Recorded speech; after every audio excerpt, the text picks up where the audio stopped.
हाँ बेटा, previous video में हमने स्टडी किया alimentary canal and their digestive glands.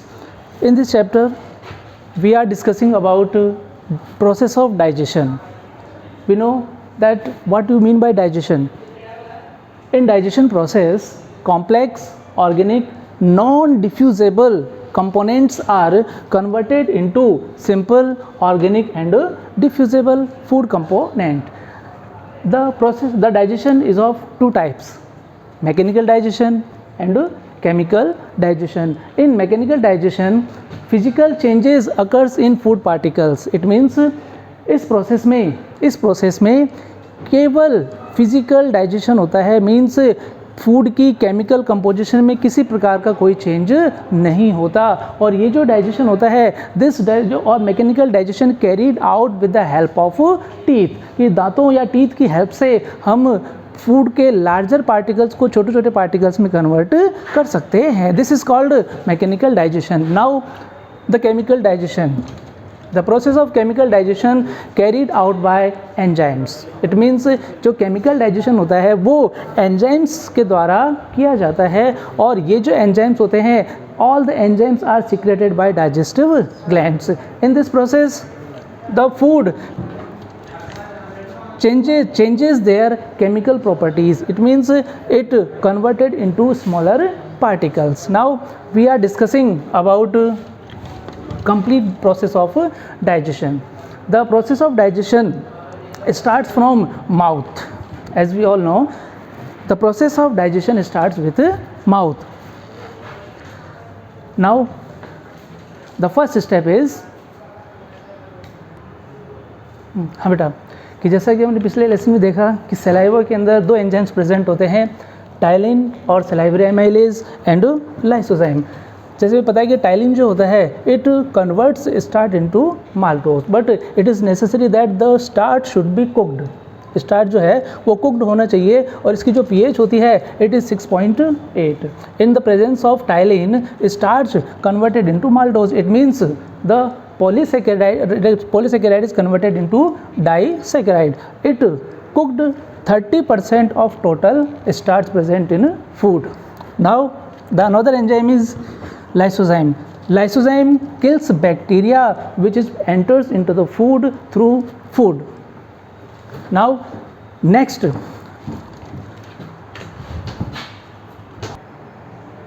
हाँ बेटा, now जैसे कि हमने खाया खाना जैसे ही हमने माउथ के अंदर एंटर कराया, इसमें सलाइवा मिक्स होगी. तो जैसे ही फूड के अंदर सलाइवा मिक्स होती है it converted into semi solid food. की जो कि हम सॉलिड फूड खाते हैं, हमने फूड लिया कौन सा, सॉलिड फूड को जैसे ही हमने मैकेनिकल डाइजेशन किया, तो मैकेनिकल डाइजेशन करते ही और उसमें सलाइवा मिक्स हो गया with the help of tongue. Teeth की हेल्प से हमने उसका मैकेनिकल डाइजेशन किया. इट मीन्स जो लार्जर पार्टिकल्स हैं फूड के, they are converted into smaller particles by the process of mastication with the help of teeth. Then and the saliva mixed thoroughly into the food with the help of tongue. In this condition ये जो food है it converts into semi-solid state. This semi-solid state is called bolus. It means the food present in mouth is called bolus. Now second part is digestion in esophagus. So there is no digestion occurs in esophagus because there is no any digestive gland or digestive juice present in esophagus. The function of esophagus is to connect or to transfer food from pharynx to stomach. It means it transfers food from mouth to stomach. Now digestion in stomach. कि stomach में किस तरह से digestion होता है, कि जैसे कि as we all know that in stomach gastric glands are present and the gastric gland secretes gastric juice. The gastric juice contains different type of components such as HCl and inactive proteolytic enzymes prorenin or pepsinogen. It also contains a small amount of lipase. Now so firstly we are talking about prorenin. Prorenin is an enzyme which is secreted in childhood. It means the prorenin absent in adulthood. It secretes in childhood. It converts casein, which is a milk protein, in calcium paracasinate. And prorenin is a inactive enzyme. As we all know that HCl activates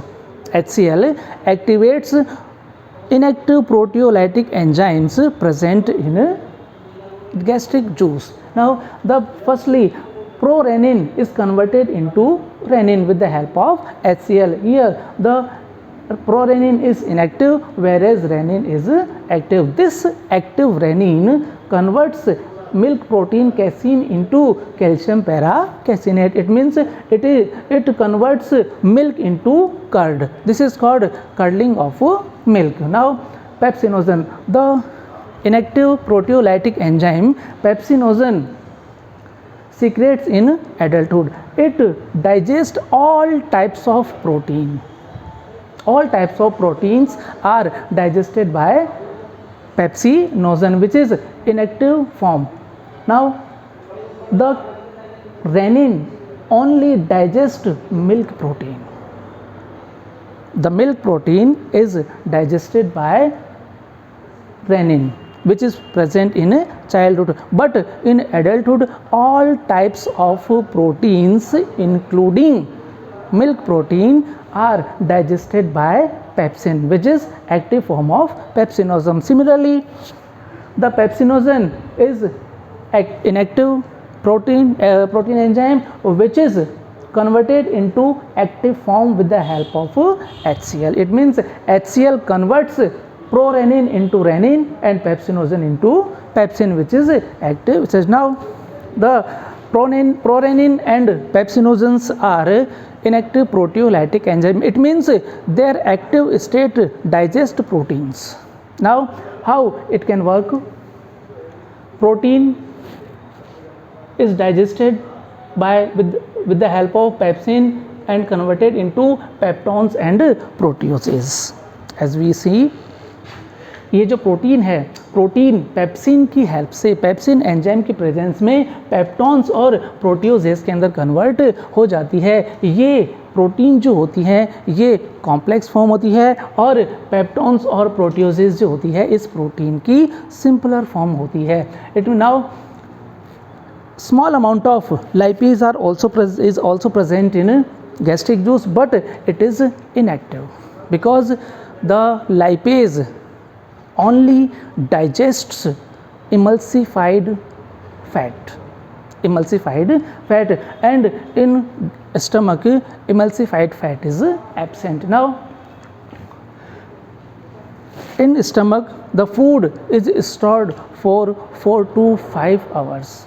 4 to 5 मतलब 4 to 5 hours तक ये जो stomach में हमारा food store रहता है. और जैसे जैसे इसमें गैस्ट्रिक जूस इंक्लूड होता रहता है, मिक्स होता रहता है, it converted into liquefied state. मतलब ये थोड़ा थोड़ा और धीरे लिक्विफाइड स्टेज में कन्वर्ट होता रहता है. तो जो माउथ में जो फूड होता है ये जो होता है सेमी सॉलिड स्टेट में होता है, विच इज़ कॉल्ड बॉलस. जैसे ही बॉलस ईसोफेगस के थ्रू आता है स्टमक में तो गैस्ट्रिक जूस इसके अंदर मिक्स होना शुरू हो जाता है एंड इट बिकम्स लिक्विफाइड. ये और भी थोड़ा पतला या लिक्विड स्टेट में हो जाता है. This liquefied food is called chyme. This liquefied food is called chyme and chyme is a acidic food.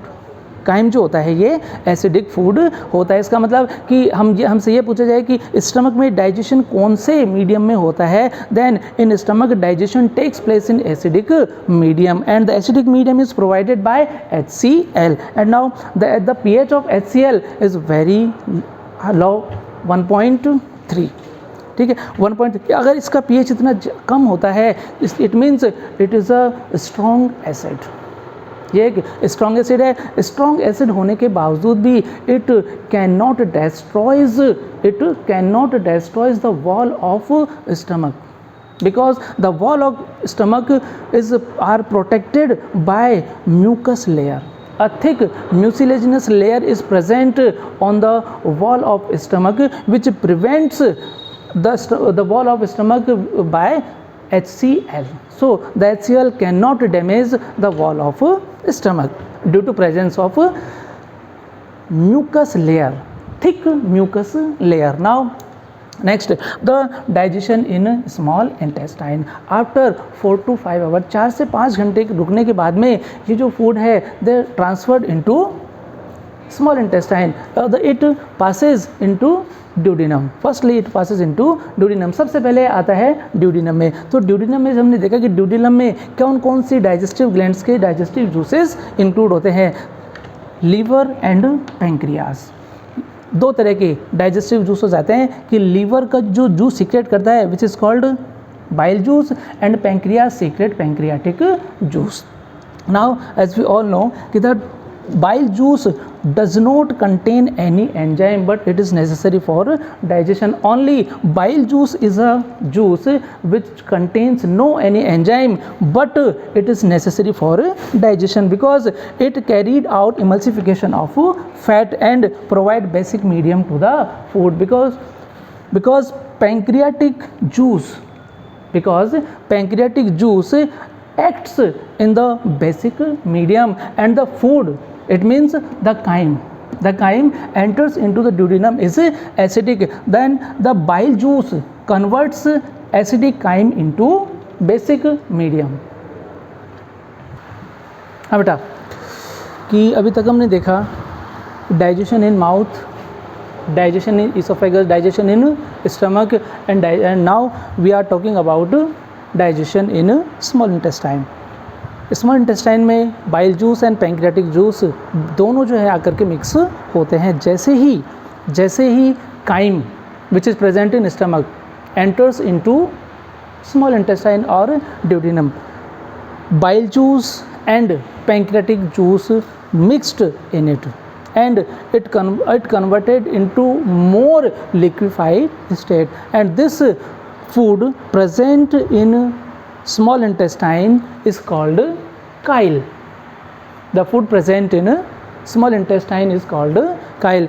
As we know, food present in mouth, bolus, food present in stomach, chyme. Similarly, the food which is more liquefied, it's called chyle, which is present in small intestine. Now, the pancreatic juice contains different types of enzymes, in which inactive proteolytic enzymes such as trypsinogen, chymotrypsinogen, procarboxypeptidase, and other enzymes such as amylase, nucleases are also present in pancreatic juice. Now, the trypsinogen, chymotrypsinogen and procarboxypeptidase are inactive proteolytic enzymes. They are activated by enterokinase enzyme, and the enterokinase enzyme is secreted by the wall of small intestine. The enterokinase converts trypsinogen into active trypsin, and in the presence of trypsin, chymotrypsinogen and procarboxypeptidase are converted into chymotrypsin and carboxypeptidase respectively. Now, they are active proteolytic enzyme and digest protein. Now, in food, peptones and proteases are present. Trypsin, chymotrypsin, carboxypeptidase digest peptones and proteases into dipeptidase. कि ये जो trypsin, chymotrypsin और carboxypeptidase हैं, ये stomach से आए हुए food में प्रेजेंट पेप्टॉन्स और प्रोटियोजेस को डाइपेप्टाइड के अंदर कन्वर्ट कर देते हैं. Now amylase, it means pancreatic amylase. The amylase or ptyalin present in mouth is called salivary amylase, whereas the amylase present in pancreatic juice is called pancreatic amylase. The amylase converts polysaccharide into disaccharide. It means it converts starch into maltose, where starch is polysaccharide and maltose is disaccharide. Now, the next enzyme present in pancreatic juice is lipase. As we all know that lipase digests emulsified fat. Then the lipase, pancreatic lipase, converts fat or lipid, emulsified fat or lipid into fatty acid and glycerol. Now the next enzyme present in pancreatic juice is nucleases. Nuclease enzyme, it digests nucleic acid into nucleotides and nucleosides. Now in small intestine, bile juice and pancreatic juice is mixed in food, whereas succus entericus or intestinal juice is also mixed in food. The succus entericus contains the last enzymes of digestion.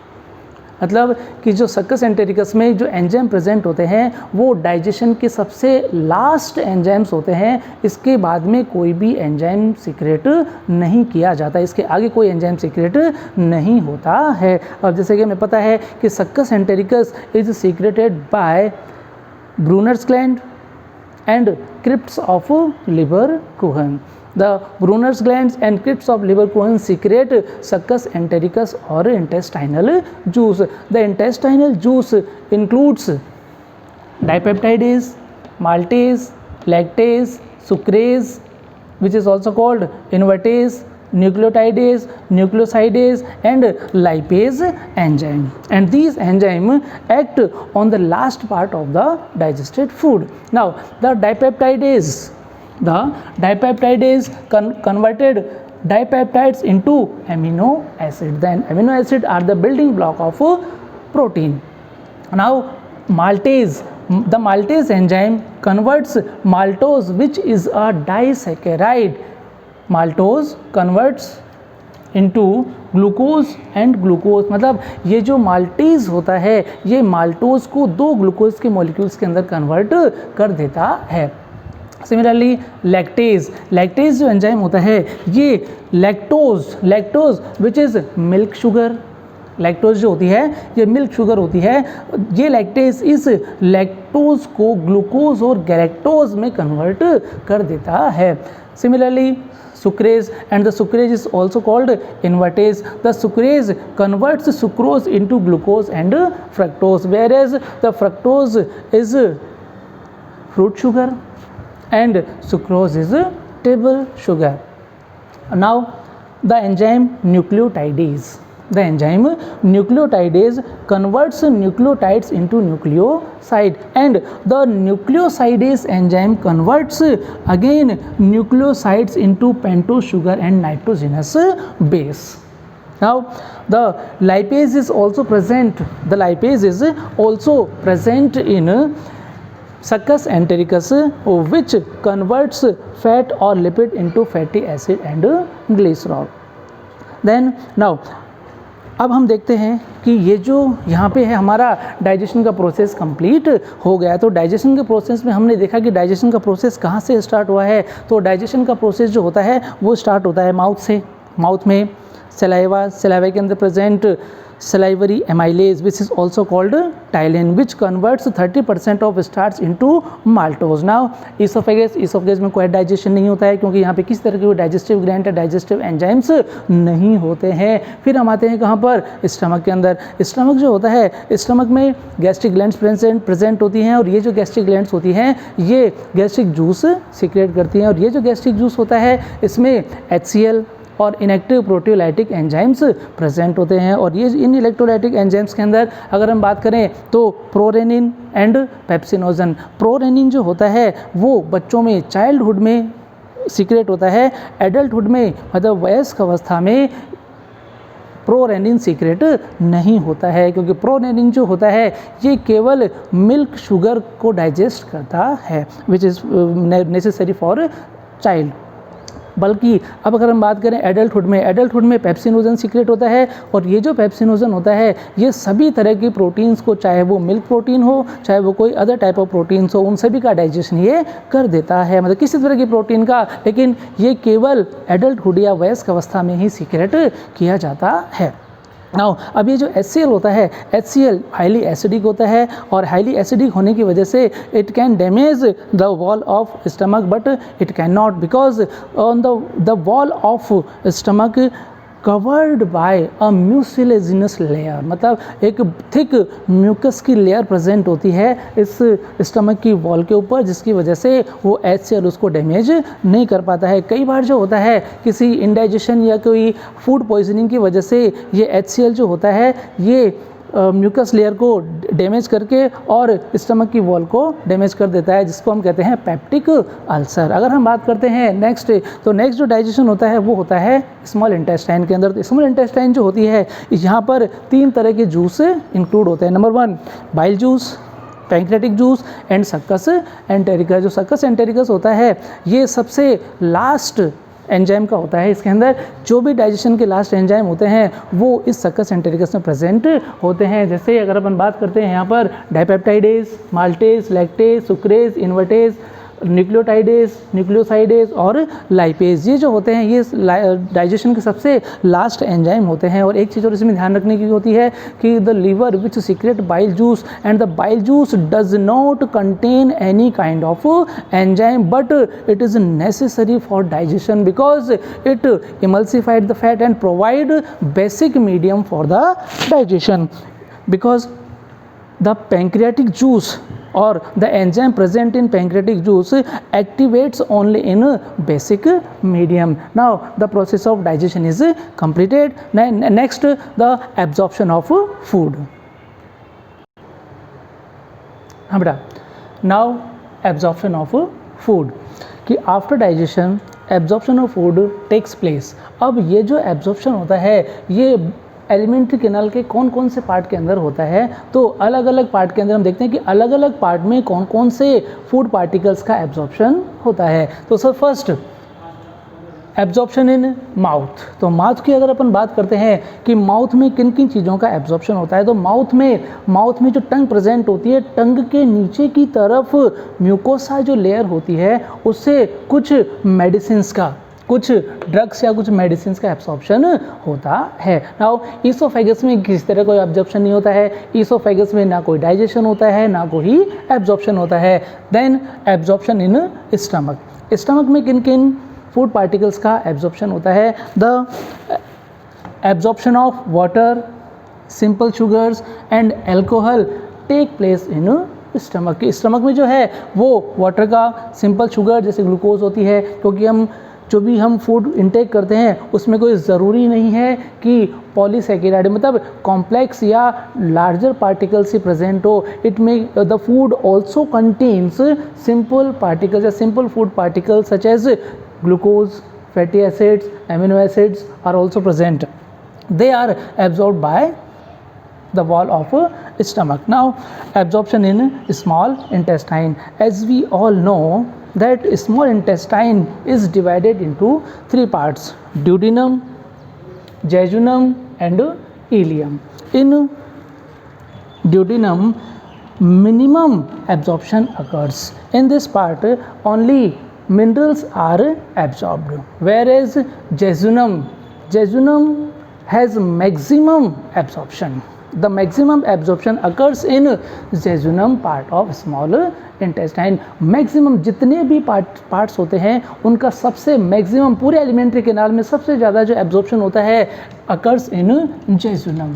Now ileum, तो remaining food particles जो कि jejunum में absorb होने से बच जाता है उसका जो एब्जॉर्प्शन होता है वो फिर इलियम के अंदर होता है। तो अगर हम बात करते हैं कि स्मॉल इंटेस्टाइन में कौन कौन से फूड पार्टिकल्स का एब्जॉर्प्शन होता है, द लास्ट फूड पार्टिकल्स मतलब जो लास्ट डिफ्यूजेबल फूड पार्टिकल्स होते हैं such as glucose, amino acids, glycerol, fatty acid, vitamins etcetera, इन सब का जो एब्जॉर्प्शन होता है वो स्मॉल इंटेस्टाइन के अंदर होता है। मतलब जो भी फूड के जो लास्ट डाइजेस्टेड पार्ट होते हैं उन सब का जो डाइजेशन होता है वो स्मॉल इंटेस्टाइन में होता है। Now absorption in large intestine, कि लार्ज इंटेस्टाइन में जो एब्जॉर्प्शन किन का होता है कि लार्ज इंटेस्टाइन में किसी भी फूड पार्टिकल का एब्जॉर्प्शन नहीं होता है। इसमें केवल वाटर, कुछ मेडिसिन्स या कुछ दवाइयों का एब्जॉर्प्शन होता है। और after absorption of water the food converted into semi solid state. Large intestine में जो डाइजेशन होता है या एब्जॉर्प्शन होता है, उस एब्जॉर्प्शन में मैक्सिमम पार्ट होता है वाटर का। तो मैक्सिमम वाटर जो है वो एब्जॉर्ब हो जाता है लार्ज इंटेस्टाइन की वॉल से। और जो फूड पार्टिकल्स होता है, जो अनडाइजेस्टेड फूड होता है, जो रिमेनिंग फूड होता है, वो फूड रेक्टम के अंदर ट्रांसफ़र कर दिया जाता है। तो मतलब द रिमेनिंग और the faecal matter stored in rectum. Now अगर हम बात करते हैं कि ये जो एब्जॉर्प्शन होता है, ये एब्जॉर्प्शन किन पार्ट से होता है, तो देखें तो हमने जैसे देखा था कि स्मॉल इंटेस्टाइन की वॉल में विलाइज एंड माइक्रोविलाइज प्रेजेंट होती हैं। विलाइज एंड माइक्रोविलाइज प्रेजेंट होती हैं और उन विलाइज और माइक्रोविलाइज में एक लिम्फेटिक वेसल होती है विच इज़ कॉल्ड लैक्टियल। विलाइज में एक lymphatic vessel होती है which is called lacteal. This lacteal absorbs fat.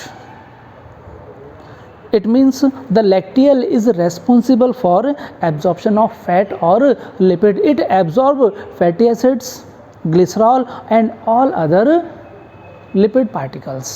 Then now the other particles such as glucose, amino acids, vitamins are absorbed by blood capillaries. The blood capillaries absorb the remaining digested part, whereas the lacteal absorb only fats or lipids.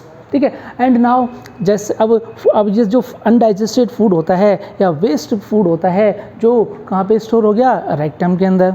Rectum की एक limited capacity होती है। उस limited capacity होने के बाद में अगर अपन बात करते हैं तो लिमिटेड कैपेसिटी होते जैसे जैसे रेक्टम के अंदर फीकल मैटर कलेक्ट होता रहता है, उसकी वॉल स्ट्रेच होती है,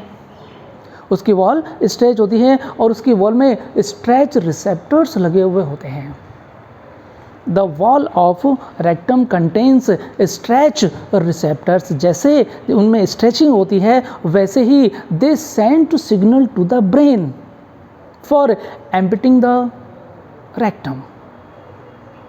The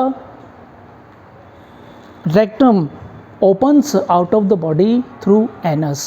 The outer wall of anus contains voluntary muscles, whereas the inner wall of rectum contains involuntary muscles. It means it is made up of voluntary and involuntary both type of muscles. And due to stretching of stretch receptors, signals are sent to the brain to empty the rectum. So the releasing of fecal matter from the anus through the anus is called defecation. Defecation is a process in which fecal matter is released or excrete out from the body or rectum through anus is called defecation. Defecation, after defecation the rectum empty, and this is the process of absorption.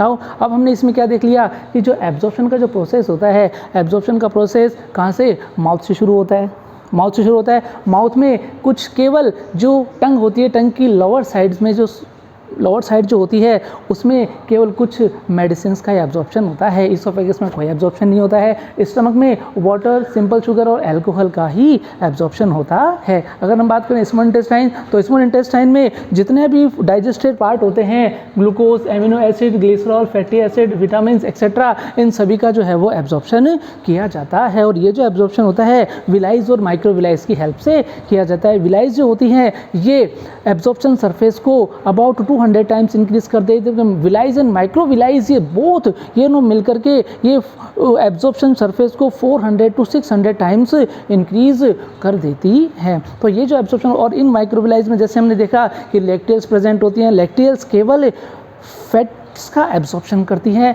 And the remaining digested part of food is absorbed by blood capillaries, and these blood capillaries absorb food and transfer to the cells for oxidation.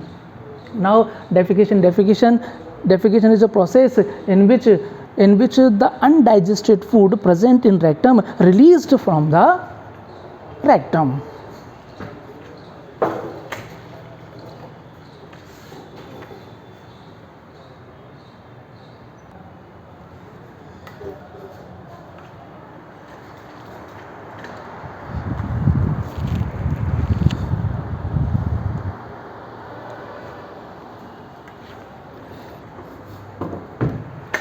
हाँ बेटा, now we are talking about disorders of digestive system की digestive system से कौन कौन सी disorders या diseases related होती हैं। अभी तक हमने इसका डाइजेशन का प्रोसेस देख लिया, एब्जॉर्प्शन का प्रोसेस देख लिया। नाउ अब हम देखते हैं कि एलिमेंट्री कैनाल या डाइजेस्टिव सिस्टम से कौन कौन से डिसऑर्डर्स रिलेटेड होते हैं। तो अगर हम बात करते हैं सबसे पहले अगर हम बात करें then it is jaundice. The first disease, jaundice. Jaundice is a disease which related to liver. Due to this disease, the skin and eyes becomes yellowish in color, and this yellow color occurs due to deposition of bile pigments. It means ये जो disorder होता है ये liver से related होता है और liver से बाइल पिगमेंट का सीक्रेशन ज़्यादा होता है और ये जो बाइल पिगमेंट होते हैं ये ब्लड में आ जाते हैं। ब्लड में आने के बाद में ये स्किन और आइज़ के अंदर डिपॉजिट होना शुरू हो जाते हैं, जिससे स्किन का कलर और आइज़ का कलर जो होता है वो येलो दिखाई देना शुरू हो जाता है। अगर हम बात करते हैं second, vomiting is a reflex action. ये एक ऐसा डिसऑर्डर है जो कि रिफ्लेक्स एक्शन होता है और ये जो रिफ्लेक्स एक्शन होता है ये ब्रेन के मेडुला में प्रेजेंट वॉमिट सेंटर के द्वारा कंट्रोल किया जाता है। अगर हम देखेंगे this is the vomiting is a reflex action which is control by vomit centre present in medulla. And what do mean by vomiting ejection of stomach food through mouth, कि जो स्टमक फूड होता है, stomach के अंदर जो food remain होता है वो माउथ के थ्रू बाहर निकल जाता है। This is called vomiting. Next, diarrhoea ejection of liquefied faecal matter through anus, कि जो भी स्टमक, अगर हम बात करते हैं कि स्मॉल इंटेस्टाइन या लार्ज इंटेस्टाइन में जो फूड होता है वो लिक्विड स्टेट में एनस के थ्रू बॉडी से बाहर की ओर रिलीज हो जाता है। और ये इस वजह से होता है क्योंकि इसमें एबनॉर्मल बाउल मूवमेंट होता है। बाउल मूवमेंट क्या होती हैं? बाउल मूवमेंट जो होती हैं ये एलिमेंट्री कैनाल में होने वाली वो मूवमेंट होती है जिससे कि फूड आगे की ओर ट्रांसफ़र किया जाता है। तो इस डिजीज़ में जो होता है वो बाउल मूवमेंट भी इंक्रीमेंट होता है, बाउल मूवमेंट बढ़ जाती हैं, जिसकी वजह से फूड बिना एब्जॉर्ब हुए रेक्टम के अंदर कलेक्ट होता है और बॉडी से बाहर की ओर रिलीज़ होना शुरू हो जाता है। नाउ द कॉन्स्टिपेशन जो होता है ये डायरिया का जस्ट अपोजिट होता है और इस डिजीज़ में जो फीकल मैटर होता है वो फीकल मैटर रिटेन रह जाता है किसमें? रेक्टम के अंदर कलेक्ट होता रहता है और सॉलिड स्टेट में कन्वर्ट हो जाता है और ये भी इरेगुलर बाउल मूवमेंट की वजह से होता है। इसमें जो होता है वो बाउल मूवमेंट स्लो हो जाती है। नेक्स्ट बात करते हैं, next and last one is indigestion means incomplete digestion. जो भी फूड पार्टिकल्स होता है उसको पूरी तरह से डाइजेशन नहीं हो पाता है, जिससे हमें फुलफिलनेस की फीलिंग आती है कि हम जैसे यूँ लगता है कि हमें भूख नहीं लगी हुई है, फुलफिलनेस नहीं। और ये जो इनकम्प्लीट डाइजेशन होता है ये होता है less secretion of digestive enzyme की। अगर किसी डाइजेस्टिव ग्लैंड में किसी प्रकार की कोई प्रॉब्लम होती है उस इसकी वजह से डाइजेस्टिव एंजाइम कम सीक्रेट होता है या नहीं सीक्रेट होता है, इसकी वजह से फूड का डाइजेशन नहीं हो पाता है। दूसरा, अगर अपन बात करते हैं फूड पॉइजनिंग, कि अगर फूड पॉइजनिंग हो जाती है या फिर ओवर ईटिंग, ज़्यादा खाना खाने से या स्पाइसी फूड को अगर अपन ज़्यादा बार बार में इंटेक करते हैं तो इंडाइजेशन की प्रॉब्लम स्टार्ट हो जाती है।